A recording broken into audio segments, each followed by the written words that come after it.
৭ মে শুরু হয় ভারত পাকিস্তান নতুন সংঘাত। অপারেশন সিঁদুর নাম দিয়ে পাকিস্তানে হামলা করে ভারত। উদ্দেশ্য ছিল পাকিস্তানকে সন্ত্রাসবাদীদের ঘাঁটি আখ্যা দিয়ে ঘায়েল করা, আর সেটি ছিল নরেন্দ্র মোদীর দৃঢ় নেতৃত্ব প্রদর্শনের একটি প্রতীকী পদক্ষেপ। ফরাসি রাফাল যুদ্ধবিমান দিয়ে বিভিন্ন বেসামরিক স্থানে আঘাত হানে ভারত, কিন্তু পাকিস্তান সেনাবাহিনী ছিল সতর্ক অবস্থানে। তারা অত্যাধুনিক যুদ্ধবিমান ও প্রযুক্তির সহায়তায় 5টি ভারতীয় যুদ্ধবিমান ভূপাতিত করে, যার মধ্যে 3টি ছিল রাফাল।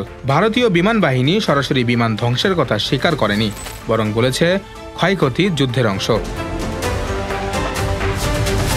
এরপর যুদ্ধবিরতির ঘোষণা আসে 10 মে, আর সেই ঘোষণাটি দেয় ভারত নয়, মার্কিন প্রেসিডেন্ট ডোনাল্ড ট্রাম্প। এটিই ভারতের বহুদিনের তৃতীয় পক্ষ হস্তক্ষেপ নয় নীতির বিপরীত উদাহরণ হয়ে দাঁড়িয়েছে। মার্কিন প্রেসিডেন্ট ডোনাল্ড ট্রাম্পের যুদ্ধবিরতির ঘোষণা অনেক ভারতীয়র চোখে এসেছে মার্কিন চাপে মোদী সরকারের পিছিয়ে হটার নিদর্শন হিসেবে। আর ট্রাম্পের মধ্যস্থতার প্রস্তাব ভারতের বহুদিনের নীতি তৃতীয় পক্ষের হস্তক্ষেপ নয়, তার অবক্ষয় বলেই ধরা হচ্ছে। অনেকে বলছেন ভারত চেয়েছিল শক্তি দেখাতে, কিন্তু বাস্তবে প্রকাশ পেল তার কৌশলগত দুর্বলতা, আন্তর্জাতিক চাপে পিছু হটার বাস্তবতা।